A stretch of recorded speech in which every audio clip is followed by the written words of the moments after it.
Hello, everybody. Welcome to an fantastic interview. I am so excited for this one.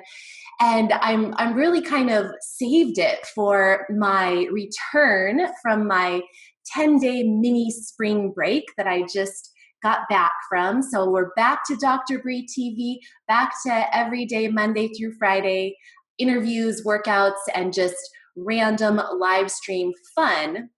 Today I have an interview for you, and this one is really important. It's about returning to running.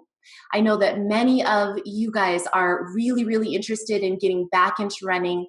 You may have had a baby, you may have pelvic organ prolapse or some other type of core dysfunction, some weakness, perhaps bladder leakage, and you still want to get back into running because you love it, or maybe you just want to get started for the first time. So I have an expert who's a physiotherapist in England, Emma Brockwell. She is going to tell you more about herself and more about her passion for running. She is a runner herself. She also works and specializes with women who are postpartum and helps women who want to get back into running. She even is part of actually has started a running club, I believe. So we're going to talk all about that.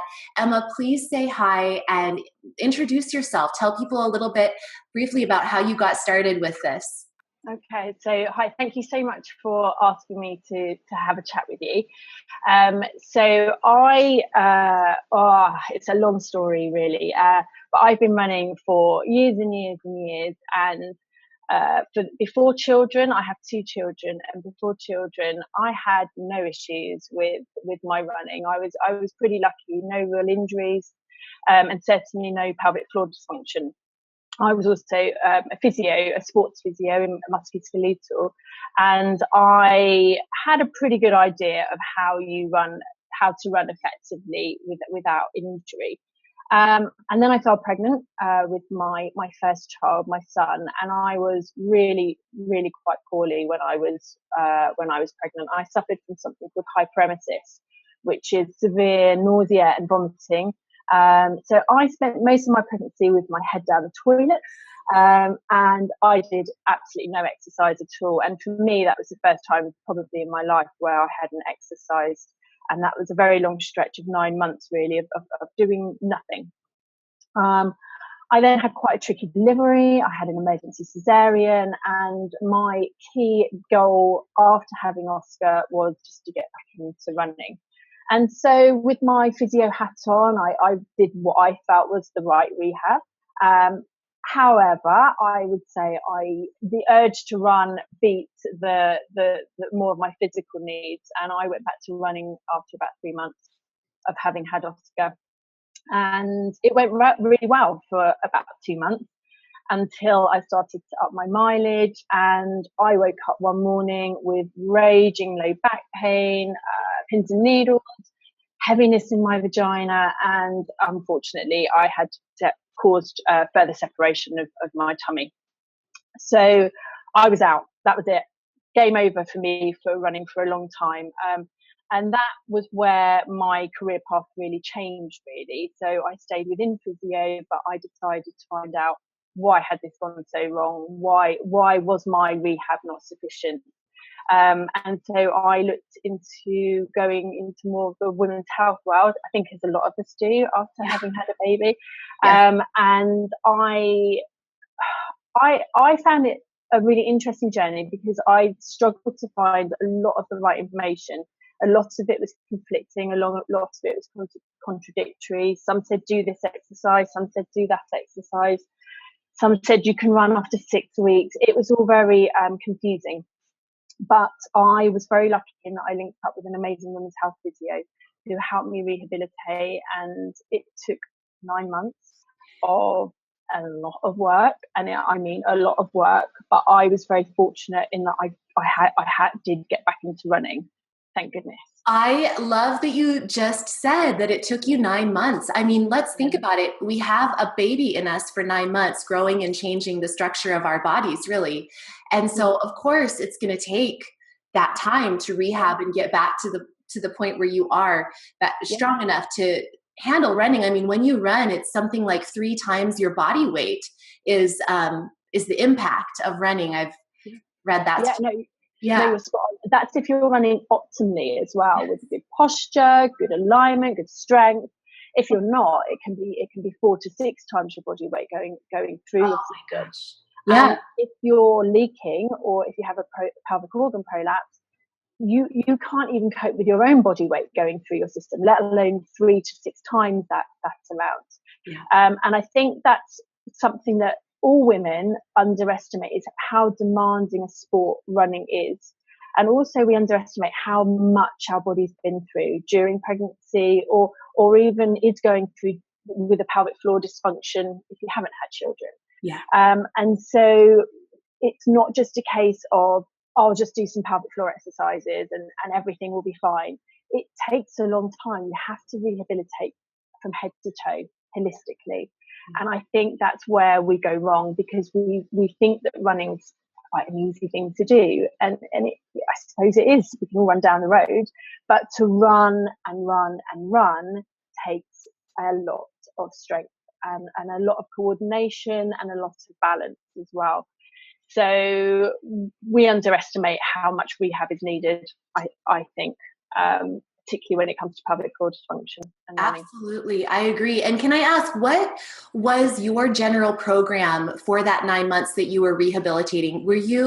First of all, were you running while you were doing the rehabilitation? And also, what was the general kind of outline of what you did? Yeah. So I had to take it way back. So strip everything back. And really I started internally. Lisa, my women's health physio, really worked out what was going on with my pelvic floor. I wasn't working my pelvic floor correctly. In fact, I developed a hypertonic pelvic floor. So that is where Yeah, I was just gonna tell anyone who's listening, she developed a hypertonic pelvic floor, which means that the muscles were actually overly tight. So she didn't quite know how to release the muscles. She was just kind of constantly holding them contracted. So go ahead. Sorry to interrupt. Yeah. No. So I was holding my pelvic floor because when I'd been running, I was gripping my tummy the whole time. And so I really had to learn how to work the pelvic floor dynamically. So learning how to relax and contract the muscles, which I think a lot of us don't always do. I had to learn how to breathe properly. My breathing was all over the place, and therefore that fed into the hypertonicity. So we did lots of breathing work, lots of some really gentle core work, some really gentle core work, some mat work, just to start allowing me to remember how to breathe and activate my pelvic floor at a very low level.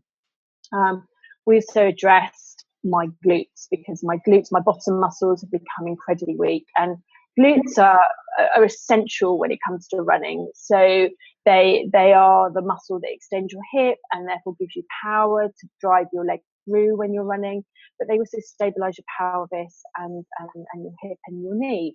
So if they're not working, then it's going to end up, you are at risk of incurring injury as well. So we worked on my global muscular system, and we did lots of meaningful exercise, lots of exercise that replicates running without impact. We also did lots of cardiovascular work, because I needed that buzz that the cardio work gives me. So I did lots of spinning. I did lots and lots of hill walking. Walking was my main thing, to be honest.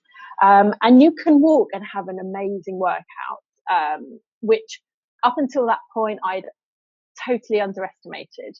So I guess I just had to strip it all back and really build up very gradually and very slowly. And when I got to about 6 months, I then started a walk run program.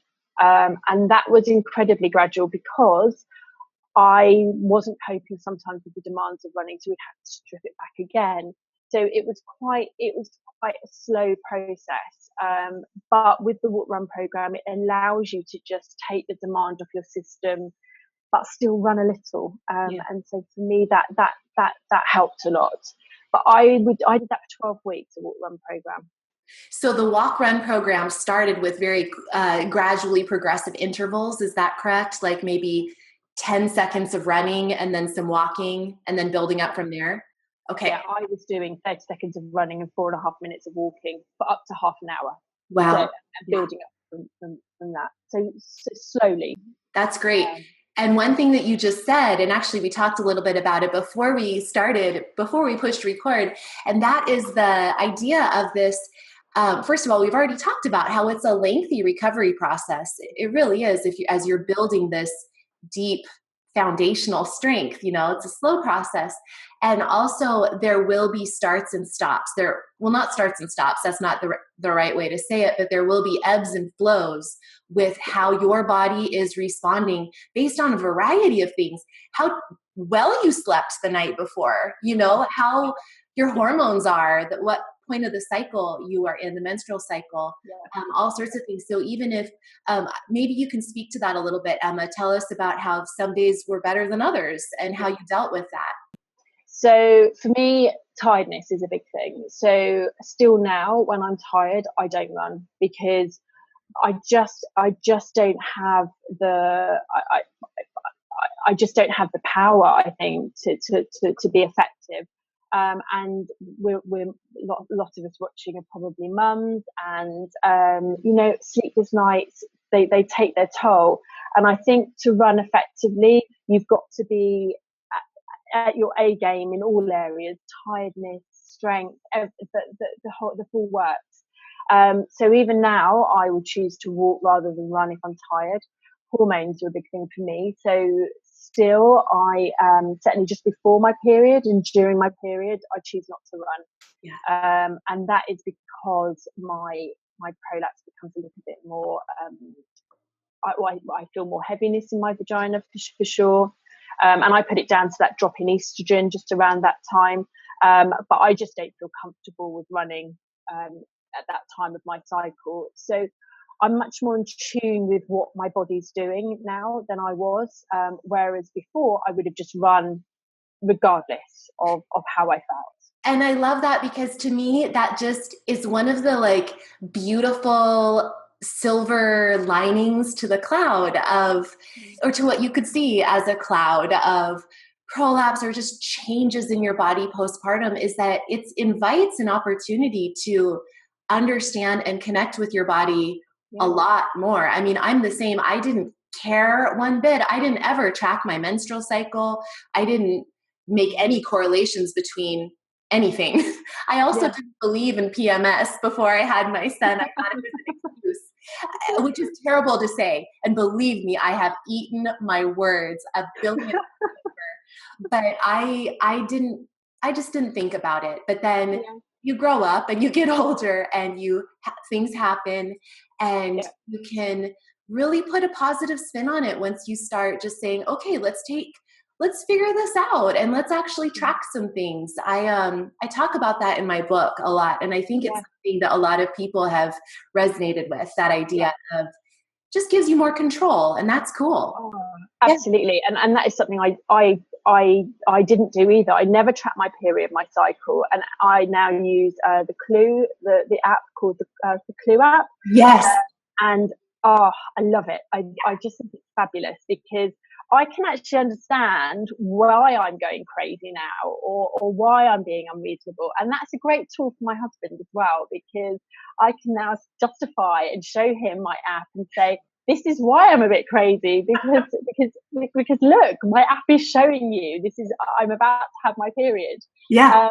And it's such a powerful thing, because as you say, it gives you control. And why wasn't I doing this before, babies? I don't know. It's an awakening.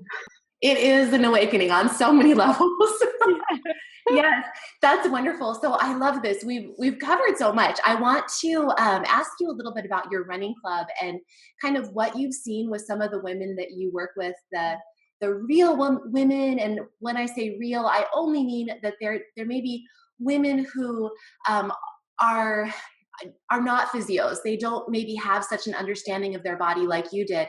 And how are they doing with their return to running? Are you noticing anything? Do you have any advice for anyone who maybe doesn't have quite as much knowledge about her body as you do, being a physiotherapist yourself? Yeah.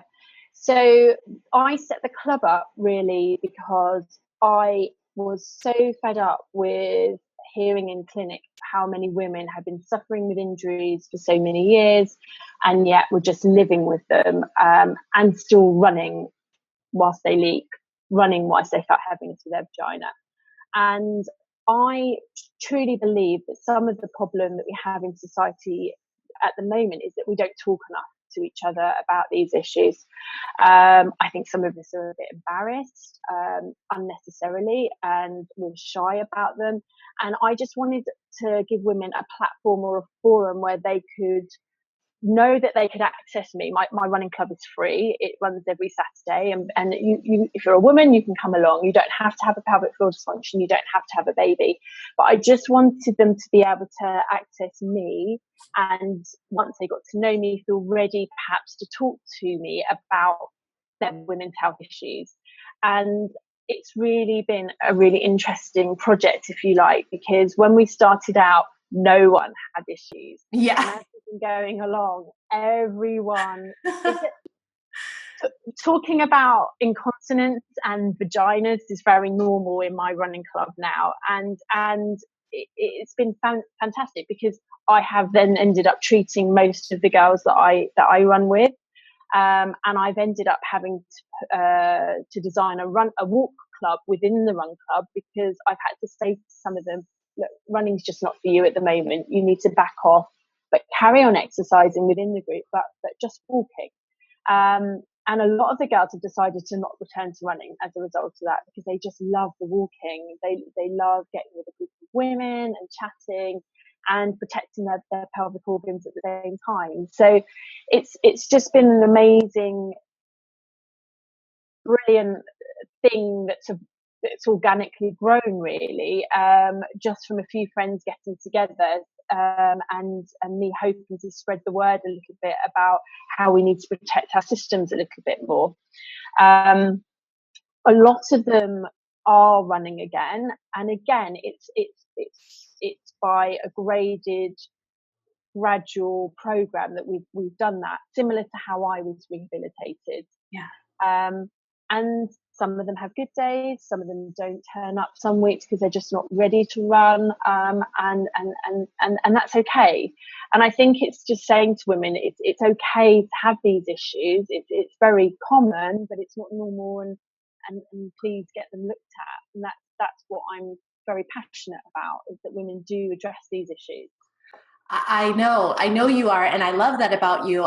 In fact, if anybody, connect with Emma. First of all, she's got a wonderful presence on Instagram for anyone who's an Instagram user, and she's just very active and vocal about her desire that every woman should see a women's health physio after they have a baby, which I completely agree with.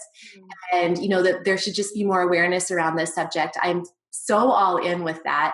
I wanted to touch on one thing that, you brought up just there. You said that some women it's not their time to go back to running.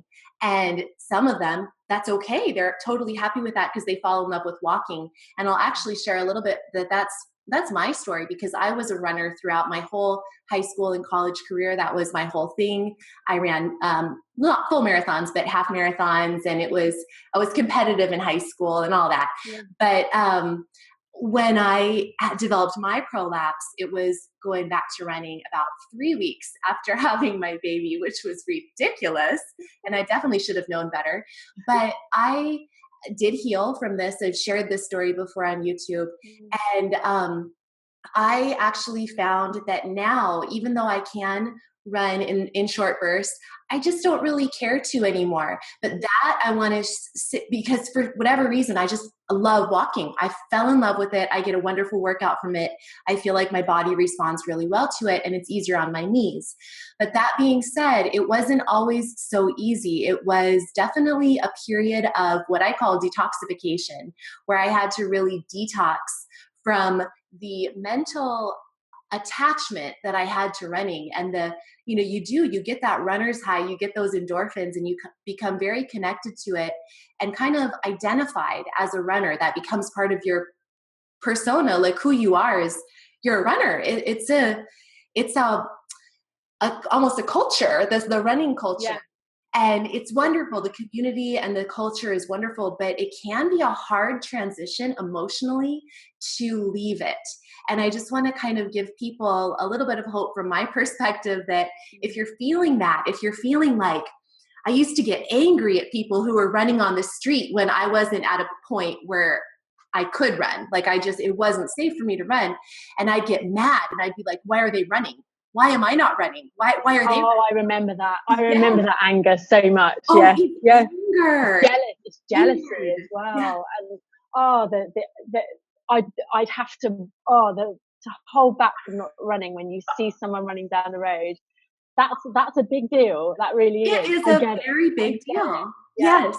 But there is more to life than running. I never thought I could say this, but there really is. And I think you have to weigh up the pros and the cons. And running is wonderful, but I would rather not run than have severe pelvic floor dysfunction.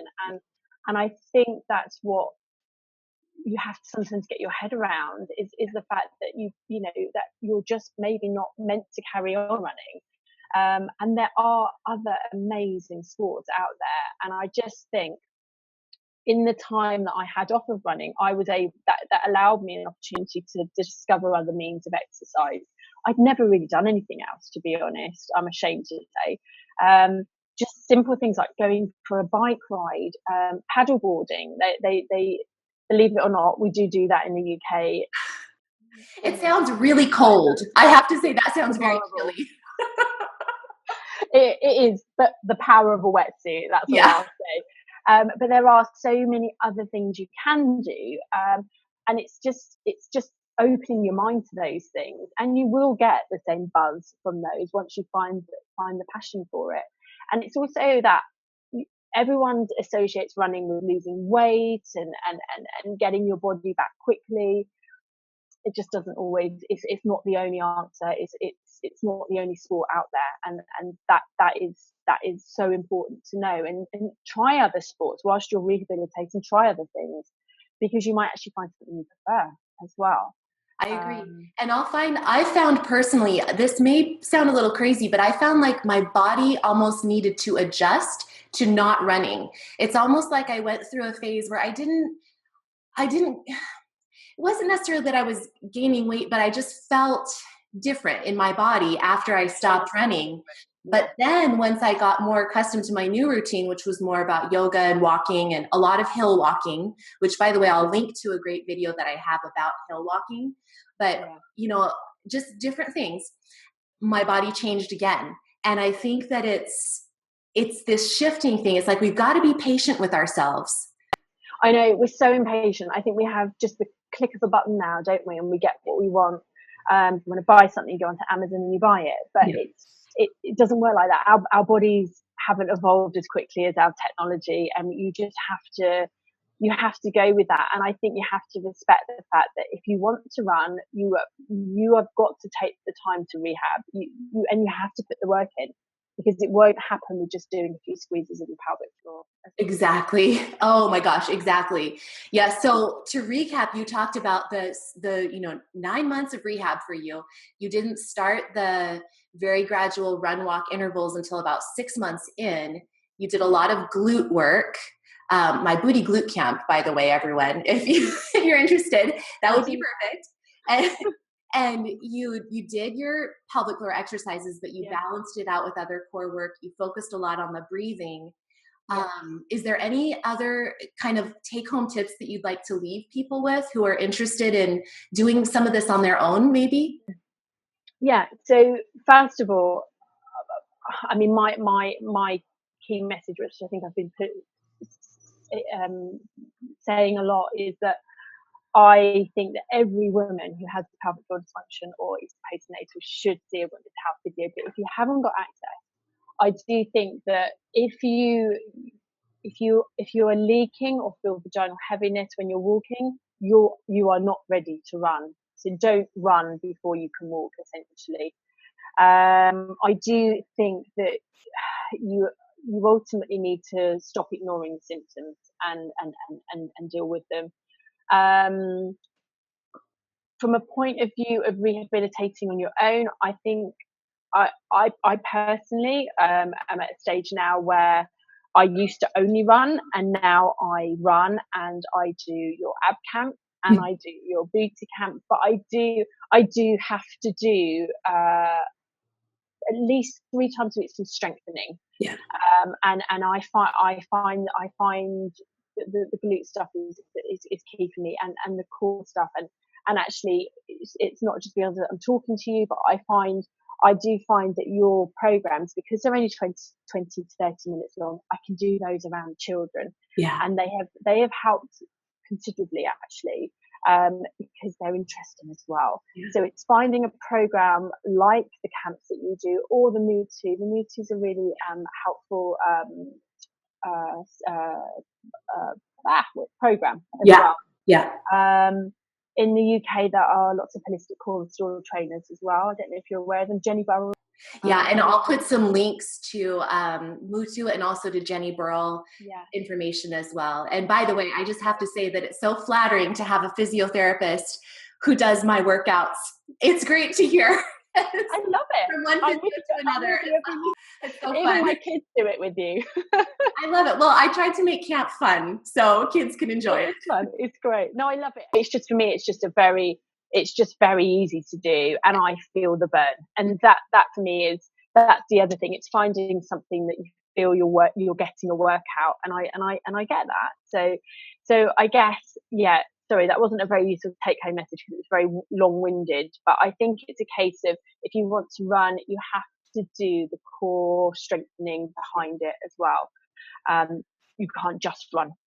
Which is hard for runners to wrap their head around. Again, going back to that psyche of a runner, and I only say this because it was my psyche for the longest time, is running takes up a lot of time, especially if you're training for long distance events. If you're training for half marathons and marathons, you're putting a couple hours of your time, of your day, into a run. So the last thing you want to do is go do core work.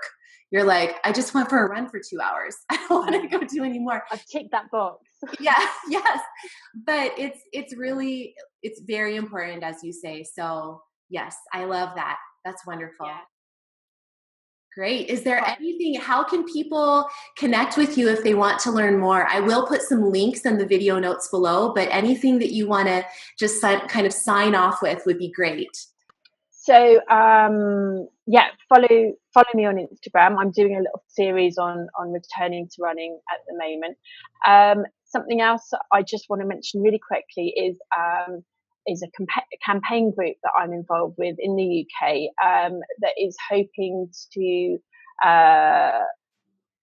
promote and drive postnatal rehabilitation in the UK, so that hopefully every woman gets some contact with a physio. And that is a group called Pelvic Floor Patrol. And I've teamed up with 4 other women's health clinicians who are all very passionate about this. And if you can follow us I think we're at Pelvic Floor Patrol, that would be amazing, because there will be lots of petitions and lots of campaigns that we're trying to promote. And really, the more women we have supporting that, the more women we will have hopefully changing the system that we currently have at the moment. Wow, I didn't know about this. I am so excited. I love this. We're early stages, but we're hopefully going to drive some change, which would be amazing. Who knows? You can only try. That's huge, though. I wish America would get on that bandwagon. That would be fantastic. So please lead the way, and then other countries can get on board and follow your amazing example. Yes. Well, let's see. Yeah. Well, one step at a time. Exactly. We'll see how we're doing in a year's time. But yeah, I think the more women that say they need help, the more likely it is to happen. Yeah. That's critical. That's fantastic. Well, thank you so much again for being on the show. And please, everyone connect with Emma, and please check the video notes. I will have everything that you need to know in the notes below in the description box. So thanks everyone for watching. And as always, remember, eat clean, move every day, and shine brighter. Thanks, Emma. Bye. Thank you. Bye.